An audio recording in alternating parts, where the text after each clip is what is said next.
देखा जाए तो फ्रेंड्स, इंडोनेशिया कई द्वीपों से मिलकर बना देश है और उन्हीं में से एक द्वीपों की श्रृंखला है फ्लोर्स आइलैंड, जो नुसा तेनागारा द्वीप समूह में आता है। साल 2012 27 अगस्त को यूनेस्को द्वारा इस गांव को इसकी परंपरा के अनुसार टॉप अवार्ड से बैंकॉक में सम्मानित किया गया था। इस गाँव की सबसे मुख्य विशेषता है इनके अनोखे घर, जिन्हें ये लोग मबारू नियांग कहते हैं। ये घर दिखने में शंकु आकार के होते हैं, जैसे एक बड़ी सी टोपी जिसे बच्चे अपने जन्मदिन पर लगाते हैं। इन घरों की छत सीधा जमीन को छूती है और छत से नीचे जमीन तक पूरी तरह से लोंटार छप्पर से ढके हुए हैं। ऐसा प्रतीत होता है कि एक समय में इस क्षेत्र में इस प्रकार के घर काफी आम थे, लेकिन आज ये केवल यही गांव है जो ठेठ मंगराई पारंपरिक घर को बनाए रखता है, जिसके बिना ये अनोखे घर पूरी तरह से बेकार हो जाते हैं। इन घरों को 5 भागों में बांटा गया है, जिसमें हर एक भाग अपने खास चीज के लिए है। जैसे कि पहला भाग, जिसे ये लोग लुतूर या टेंट कहते हैं, यहाँ परिवार रहता है। दूसरे भाग को ये लोग लोबो कहते हैं, जहाँ खाना और दूसरे सामान रखे जाते हैं। तीसरे भाग को लेंटर कहा जाता है और ये हिस्सा अगली फसल के बीजों को रखने के लिए इस्तेमाल किया जाता है। चौथा भाग को लैंपा राय कहा जाता है, जिसे सूखे से बचने के लिए खाद्य पदार्थ रखने के लिए इस्तेमाल में लाया जाता है।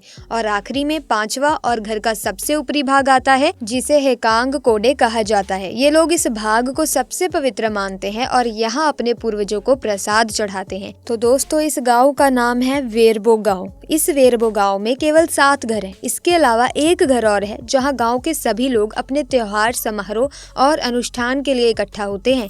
कैथोलिक धर्म को मानने वाले लोग यहाँ रहते हैं, लेकिन कुछ परिवार पुराने मान्यताओं को भी अपनाते हैं। इस घर में ऐतिहासिक ढोल रखे गए हैं जो सैकड़ों साल पुराने हैं। इस गाँव के लोग पीने का पानी झरनों और पहाड़ों से उत्पन्न होने वाले पानी के रूप में करते हैं। इस वेरबो गांव में कुल मिलाकर 44 लोग रहते हैं, जिनके मुख्य रूप से आय कृषि है और ये लोग कॉफी, लौंग और चेरी उगाते हैं। इस गांव की महिलाएं इन कामों में पूरी तरह से सहयोग करती हैं। आज भी वेरबो गांव के लोग अपना जीवन पूर्वजों के सिद्धांतों पर जीने में यकीन रखते हैं। यहाँ आपको कोई भी मशीन, मोबाइल, इंटरनेट, सड़क और गाड़ी नहीं देखने को मिलेगी। आज भी ये लोग सैकड़ों साल पहले के तरीकों को अपनाते हुए प्रकृति के सहारे ही जीते हैं। गांव के लोग मक्का और कसावा खाना पसंद करते हैं। हाल ही में वेरबो अंतर्राष्ट्रीय इकोटूरिज्म उत्साही लोगों के लिए एक पर्यटन स्थल के रूप में लोकप्रियता में बढ़ गया है और इससे गांव के आर्थिक कल्याण में वृद्धि हुई है। वेरबो के लोग उन आगंतुकों का गर्मजोशी से स्वागत करते हैं जो उनके गांव को देखना चाहते हैं और उनके सरल पारंपरिक जीवन का अनुभव करना चाहते हैं।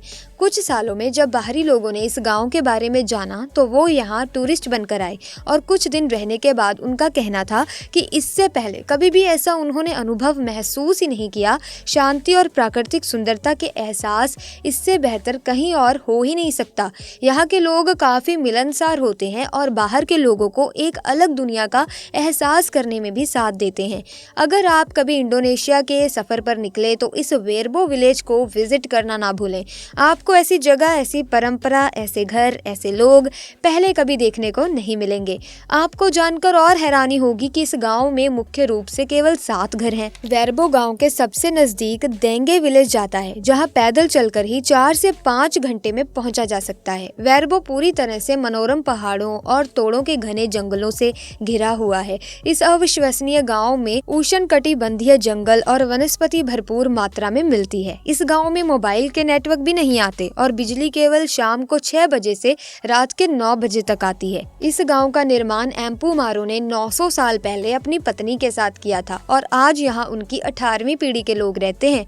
अब दोस्तों, अगर आप एशिया महाद्वीप के खूबसूरत देश इंडोनेशिया की सैर करना चाहते ही हैं, तो इन जगहों पर जरूर घूमें। यकीन मानिए, यहाँ इतिहास, प्रकृति और अध्यात्म सबके करीब होंगे आप। दोस्तों, नंबर 1 पर है प्रम्बनन मंदिर। इंडोनेशिया के योगाकार्टा में एक हिंदू मंदिर प्रम्बनन स्थित है। ये मंदिर काफी प्रसिद्ध है। इसका निर्माण 9वीं सदी के दौरान त्रिमूर्ति यानी कि ब्रह्मा जी के लिए किया गया था।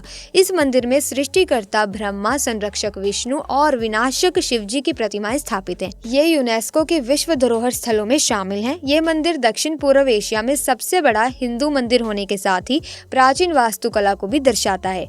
नंबर 2, उलवातु मंदिर। ऐतिहासिक स्थलों की सैर करने वालों के लिए पूरा से उलवातु मंदिर की यात्रा भी अच्छी होगी।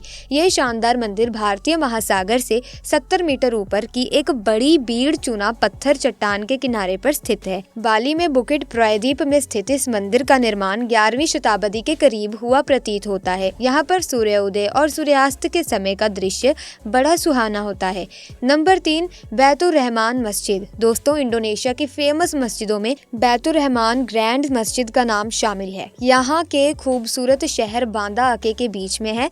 बैतुर रहमान ग्रैंड मस्जिद बांदा आके के लोगों के बीच समृद्धि, धर्म और संस्कृति का एक महत्वपूर्ण प्रतीक है। ये मस्जिद साल 2004 में आके में आई सुनामी की वजह से प्रभावित हुई थी, लेकिन लोगों के बीच इसकी महत्ता कम नहीं हुई। इस मस्जिद की डिजाइन स्थानीय परंपरा और मुगल भारतीय वास्तुकला को दर्शाती है।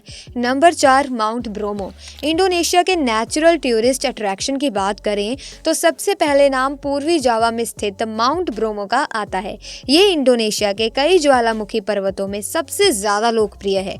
यहाँ पर संगमरमर से उठते धुएं के बीच पहाड़ों की खूबसूरती देखते ही बनती है। माउंट ब्रोमो में सूर्योदय का दृश्य बहुत ही सुहाना लगता है। इंडोनेशिया के इस ज्वालामुखी को देखने के लिए दुनिया भर से पर्यटक आते हैं।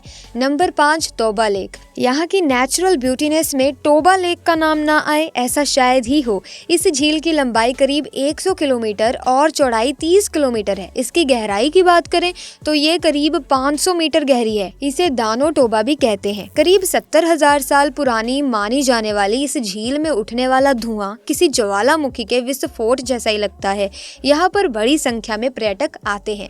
Number 6, Komodo dragon. इंडोनेशिया के फ्लोरेस में स्थित कोमोडो नेशनल पार्क भी घूमने की जगहों में से एक है। ये भी यूनेस्को के विश्व विरासत स्थलों में शामिल है। कोमोडो ड्रैगन एक तरह से विशालकाय छिपकली जैसा होता है, जिसकी लंबाई करीब 10 फुट की होती है। इतना ही नहीं, इसका वजन भी 150 किलो से ज्यादा है। कोमोडो ड्रैगन की जीभ सांप जैसी होती है। इसके दांत और नाखून पैने होते हैं। नंबर 7, चावलों के पार्क। बाली द्वीप इंडोनेशिया की खूबसूरत जगहों में से एक है। ये इंडोनेशिया का मुख्य भोजन होने के साथ ही चावल यहाँ की खूबसूरती बढ़ाने में भी खास भूमिका निभाता है। पहाड़ियों और ढलानों पर व्यवस्थित लहरदार चावलों के खेत पर्यटकों को अपनी ओर आकर्षित करते हैं।